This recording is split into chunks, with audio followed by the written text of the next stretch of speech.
I'm as mad as hell, and I'm not going to take this anymore!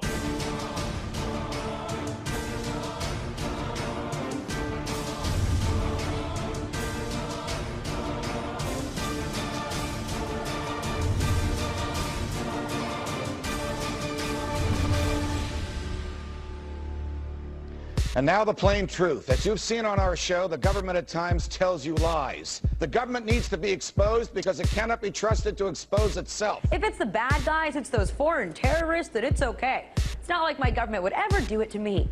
But guess what? You're wrong, because your government would totally do that to you, and now they'll be able to by law. The Patriot Act permits federal agents to search everything. There are provisions of the Patriot Act which have been implemented in secret. That is to say that you or I, as a citizen, do not know what necessarily we're doing to break the law because they've made the actual violation secret. The Foreign Intelligence Surveillance Act, or FISA. Essentially, this extends the government's power to warrantlessly wiretap Americans. Documents just released indicate police departments across the country do track cell phones without bothering to get any permission from a court. Because it's not just cell phones we're talking about. It's also, we've got like an Android pad or Kindle, depending on the model, or an iPad 3G or something that's talking to the carriers on the network. This can be tracked as well. The ACLU saying in the report this has become big business for service providers. The FBI claims people on this cell have no right to privacy. Liberty, privacy, overrated. U.S. Constitution, overrated. Your medical records are for your and your doctor's eyes only, right? Not if the Drug Enforcement Administration gets its way. Department of Homeland Security has ruled that searches and seizures of any and all electronic devices by Customs and Border Patrol is not a violation of a person's privacy. And here's the best part. The searches are allowed to be completely suspicionless, and they apply to anyone within a 100-mile radius of the borders. According to the ACLU, 190 million Americans fall within this 100-mile radius. Going through the court system, getting a warrant, all that stuff is just so tedious. Just signed into law by the president, H.R. 347 gives federal agents sweeping powers to arrest and bring felony charges against citizens engaged in protests where the Secret Service is present. The Department of Homeland Security has launched a research project to find ways of hacking into gaming consoles. Law that would say that social networks, etc., have to build in backdoors for government surveillance. A system to monitor blogs, message boards, and social media sites like Twitter, Facebook. To monitor for criticism, to monitor for dissent. So I'll give you an example of some of the, words that set the alarms for the Department of Homeland Security. Drill, exercise, airport. Exercise, okay. Well, why don't you just go ahead and waste all of our time and our money going after that? Internal security emails expose that America's surveillance network is, quote, more for activists than terror threats. It's called CISPA, or the Cyber Intelligence Sharing and Protect Act. It would allow companies to collect and monitor private communications and then share them with the government or anybody else. A company like Google, Facebook, Twitter, or AT&T could intercept your emails and text messages, send copies to one another and to the government, and modify those communications or prevent them from reaching their destination. So in the end, if they pass this, they might have the same effect in terms of shutting down our sites, and they also have the second effect of merging business and state even further together. There are a lot of folks who stand to benefit from comprehensive cybersecurity legislation, especially if that legislation comes attached with big spending. ISP will be spying, not just on your bandwidth, but specifically on what you are downloading. You are giving them an unfettered, unchecked right to cut off your service based upon the claims of copyright holders who have been shown time and time and time again to make false claims. But today's surveillance age, experts say, is a reality almost no one can escape. The ACLU's most recent info sheet says that 1.7 billion, with a B, emails, phone calls, and text messages are being intercepted and stored by the U.S. government. The federal government tracking your kids. The Department of Education recently taking steps to make it easier for states to share the personal information of fellow students. A lawsuit alleges teachers spy on kids undressing through school-supplied laptop webcams. Now they are putting in chips into household appliances that could then be tracked later. So your fridge, maybe your microwave, your stove, your dishwasher. Verizon has filed a patent for a cable box equipped with a microphone and sensors to record what you're doing. And that's not all. This technology would be able to communicate with your phone to see what you've been browsing on your mobile device. It's being called intelligent CCTV, surveillance cameras that can pick out suspicious behavior in a crowd. The secret program is known as Trapwire. Stratford kind of touting this program is kind of like the be-all to end-all of Big Brother. Like, this was it. This is how we're going to be able to watch everyone. Somebody can press a button and determine everywhere I've been, everything I've done, everyone I've been with. The U.S. government stepping up efforts to spy on its citizens with a new defense software able to predict people's future behavior and locations. Riot can map and analyze your locations, ultimately building a profile of your activities and movements. Later in the process, your relationships are analyzed, and in the end, you're assigned a risk level. And if Raytheon is to be believed, they certainly did not want the demo out there, requesting to The Guardian that it not be posted online. They're building this giant data center in Utah that is costing $2 billion, that is designed to set up every piece of communication, certainly in the United States, and they hope all across the world. The national intelligence boss somehow claims spying on everyone is practical and effective, but an independent probe found the exact opposite. The government taking a big new step, looking to build a huge database of people's physical characteristics. The FBI is taking on a $1 billion project to gather fingerprints, palm patterns, even digital pictures of faces. Eventually, it could expand to include iris patterns, face shape patterns, scars, even information about how you walk and talk. It's called biometrics. New York City's police department is just one of many law enforcement agencies that also requires citizens to undergo an iris scan before being released from police custody. Face recognition and iris scanning are the current tools of the trade. However, scientists are reportedly developing new technology aimed at identifying anyone from much greater distances. I'm talking about new laser scanner capable of detecting every tiny trace of any substance on your body. It's expected to be implemented at airports and border crossings across the country in the next year or so. That voice you hear, your attention please, came from this street light. LED video screens and cameras, it even counts people for police. They can even take my picture. The system is also capable of recording conversations. A police force able to figure out what criminals are going to do in advance? FAST stands for Future Attribute Screening Technology. Future attributes. Not the attributes you have now, the attributes you're gonna have and will be punished for later. It will monitor, among other things, body movements, voice pitch changes. It'll also look at eye movements, body heat changes, and breathing patterns. And they're gonna use all this information to try to predict whether or not you're gonna commit a crime in the future, okay? So watch out how you move your eyes, and if you're breathing too hard, it might cause you a problem. Police in Santa Cruz, California are getting closer to the sci-fi thriller Minority Report, where cops picked up criminals before they committed their crime. And now major cities across the country, including Los Angeles, are working to start similar programs. After a decade of judges handing out tougher and longer sentences, America's prison population is going the same direction as the price of food and gas. That is to say, way up. But what may be even more surprising is that government is increasingly outsourcing prisons and prisoners to the private sector. Colorado is at the center of this controversy over incarceration for profit, a practice that's happening all over the country. The more people they lock up and the longer they keep them, the more money they make. In 2010, the police gave 300,000 Class C misdemeanors to children as young as 6 in the state of Texas. They do have police departments inside the schools. Why? Because the 6-year-olds are about to riot? No, because they make money off of it. So private prisons, they're like businesses. Of course they want to, make as much money as possible. But think about how that affects you as a citizen of the United States, okay? They're looking to put people away for minor offenses, okay, for anything. That's why this war on drugs continues. It's because it's big business for these private jails, for these private prisons. Mandatory sentencing guidelines for federal crimes, in a lot of instances, judges don't really have a lot of leeway. There's a mandatory sentence for each crime, and they have to go with that. You know what's criminal? What our government is doing to its citizens. That's what's criminal. They're saying that creating a fake profile on MySpace was a felony because it violated the terms of service of MySpace. Who hasn't violated terms of service of the hundreds of things you've signed up to online? Are you positive you haven't violated any of them? Since the law is so broad that almost anybody can be prosecuted on this, they selectively prosecute the people they don't like. You can do wire fraud with the largest drug cartels and terrorists in the world, but don't you dare violate a term of service with a private corporation. because then the government will come to get you. This time it's the prosecution's attempt to seize a man's motel. The government wanted to take the property in Tewksbury, Massachusetts, because people chose to deal drugs there. We want to intimidate you, we want to bully you, we want to pressure you, we want to break you. That's the government we have.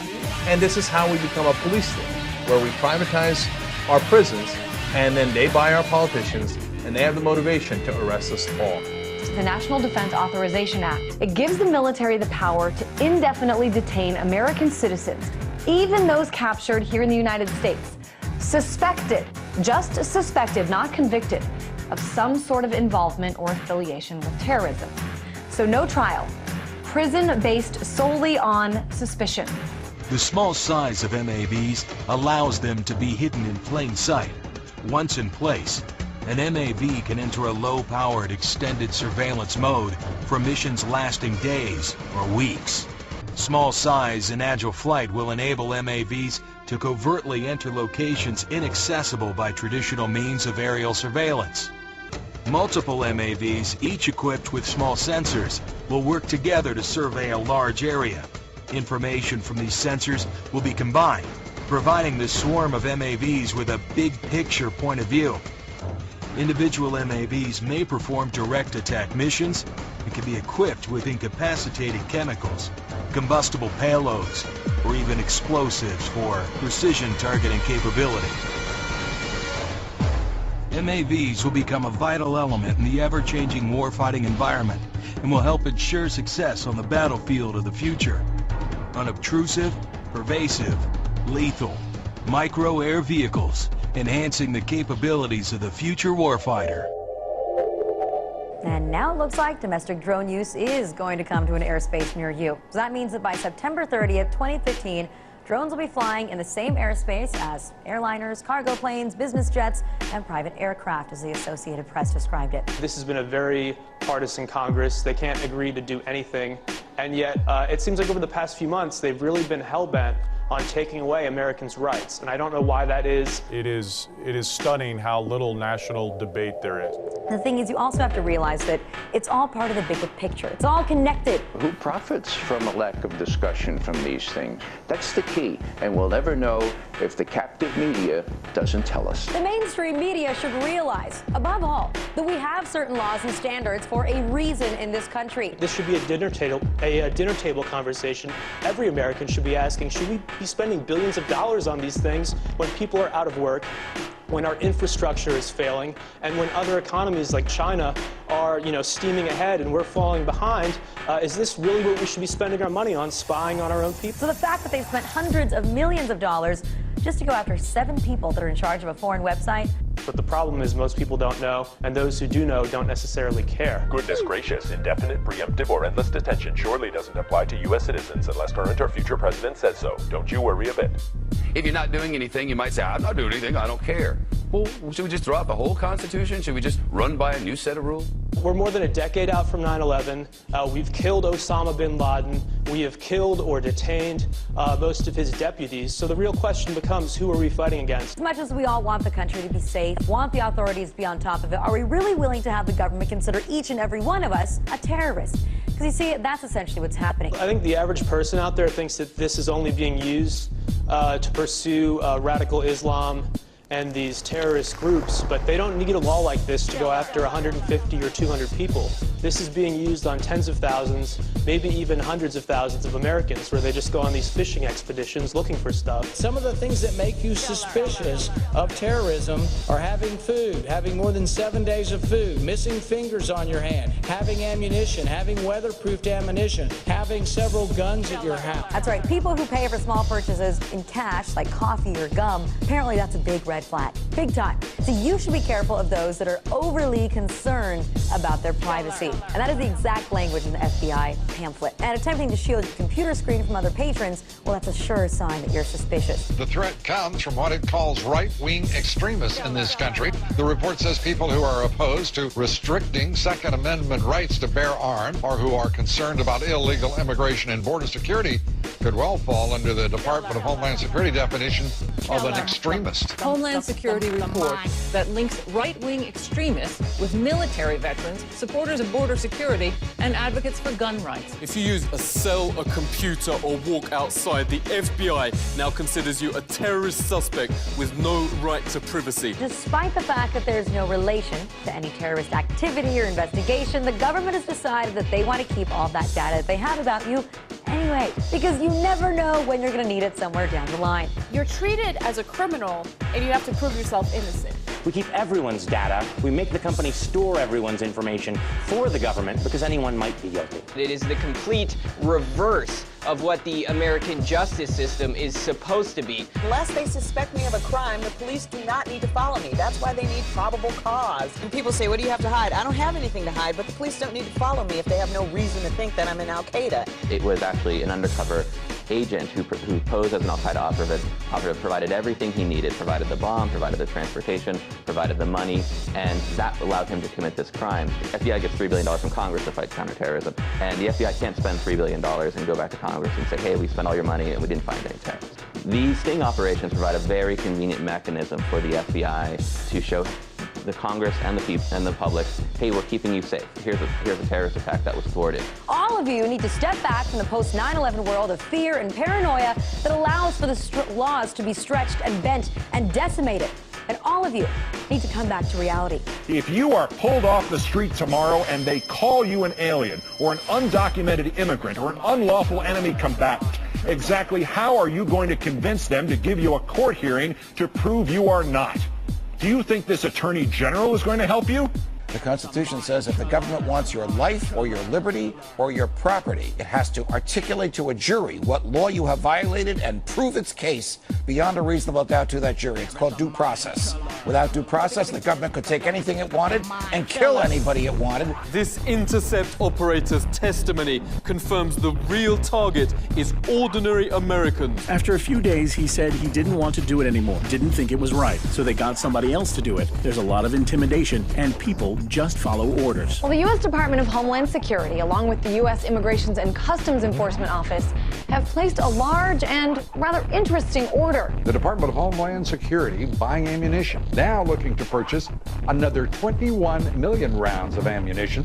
This in addition, of course, to the 1.6 billion rounds that Homeland Security has bought in just the past 10 months. This is not the Pentagon making the order for the military. It's DHS and ICE. Now, to put all of this in perspective, the military used approximately 70 million rounds each year of the Iraq War. 70 million rounds in a war. There are only about 311 million people living in the entire country, so it begs the question, why such a massive order? The Department of Homeland Security isn't fighting in Afghanistan or Libya or Iraq. The Department of Homeland Security is here in the United States. So the billions of rounds of .40 caliber Shredder ammunition that they've recently bought over the last year or so are meant for one thing, use in the borders of the United States. All these other agencies that are loading up on ammunition, they're not using these in foreign wars. So where on earth are they going to use them? These are targets called no more hesitation targets. Very lifelike. And what do they look like? You have a pregnant woman holding a pistol. You have a little boy holding a pistol. You have a mom and her child standing in a park. And you have Granny in her bathrobe on the porch of her house pointing a gun. They're made for one reason and one reason only. So by the name gives it away. No more hesitation. So law enforcement agents and DHS agents can get the real life feeling of a citizen pointing a gun at them. Couple this with the other things we talked about. This is when soft tyranny turns into hard tyranny. It isn't a question of if, it's a matter of when. We're rapidly militarizing our domestic law enforcement officers, and I think a lot of people are scared. TSA is scary enough. Wait until they all have guns. The federal government has spent $34 billion on militarizing our local police enforcement. The police forces in the United States have been increasingly weaponized with similar equipment to that of the U.S. military. Call me crazy, but these devices need to be left to the military for war situations, not to use against Americans for domestic purposes. And of course, if you throw the words national security or terrorism in there, everyone acts like it's no big deal. Even though these police departments don't need this equipment, they will still use it, and they'll use it for stupid things. Like, for instance, they'll go to raid a party, for instance, right? With a tank. No, but this is happening throughout the country, right? Like, this is a police state. You know, our police enforcement is militarized, so they'll overreact to stupid situations. And to give all of these agents so much firepower, it really does make you wonder if they know something that the American people do not know about. They're talking about inserting the Army into domestic law enforcement. Senator Lindsey Graham, who supports this bill, says, quote, the homeland is part of the battlefield, and people can be held without trial, whether an American citizen or not. Are you slightly uncomfortable with the idea that the United States president, whoever it may be, can decide that this or that U.S. citizen is a threat to national security and kill them? Just so I understand correctly, are you really saying that in certain situations the president can decide whether it's in the best interests of the nation and then do something illegal? I'm saying that when the president does it, that means it's not illegal. I never broke the law! I am the law! That is quite a horrifying reality of how our government functions these days, of how completely out of hand this war on terror has become. No, it's okay. We changed the law so that what was previously illegal is now legal, so I feel better. The government does not need clear evidence to justify a deadly attack. They can execute you, and we just had another ruling saying, well, even though it clearly seems to violate the Constitution, yep, that's what we're going to continue to do. Welcome to Obama's America, which seems startlingly similar to the Bush America. Several US citizens have already been assassinated. Here, Black Hawks fly low on downtown Miami, strafing highways with machine gun fire in what authorities call a practice run. The Constitution guarantees due process. It does not guarantee judicial process. Because the main threat is you.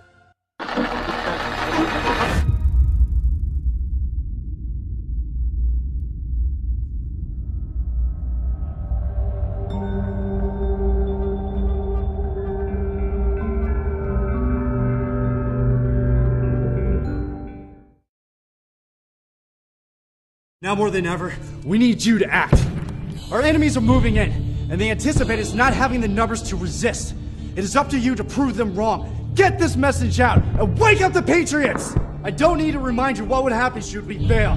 One of these days could be our last. By helping and taking action and contributing to the cause, you'll be remembered as taking a stand against the gray state before it completely destroys everything we know. Either stand now or kneel forever!